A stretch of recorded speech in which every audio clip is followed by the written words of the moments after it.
ஐயா அவர்கள் என்ன முடிவு எடுக்க போறாருன்னு இதுவரையும் தெரியல.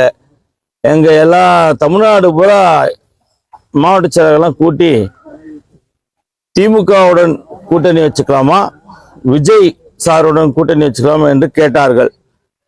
முதல் ஆளாக காஞ்சிபுரம் சொல்லும் போது நான் விஜய் சாருடன் கூட்டணி வைக்க வேண்டும் என்பதை நான் எழுதி கொடுத்தேன். அதன்படி அவர் தமிழ்நாடு பூரா வந்திருந்த அனைத்து மாவட்ட செயலரும் விஜய் சார் கூட தான் கூட்டணி இருக்க வேண்டும் என்பது உறுதிப்பட தெளிவுபட எழுதி கொடுத்தாங்க கைப்பட. அதை அப்படியே வாங்கி வச்சுக்கிட்டு அவர் எதுக்காக விஜய் சார் கிட்ட போய் மூவ் பண்ணலையா, பண்ணாரா, என்ன சூழ்நிலை அப்படின்றதெல்லாம் வெளிப்படையா இன்னும் அவர் பகிர்ந்துக்கல. ஒரு கட்சி லீடர்னா அனைத்து பொறுப்பும் அவர் ஏற்க வேண்டும், தலைமை ஏற்க வேண்டும். அந்த தலைமை ஏற்கக்கூடிய சூழ்நிலை தேர்தல். இந்த தேர்தல் நேரத்தில் யார் நல்லவங்க அப்படின்னு பார்த்து அவர் வாய்ப்பு கொடுத்து அவங்கள ஜெயிக்க வைக்கணும். அது ஒரு தலைமைக்கு ஒரு பொறுப்பு.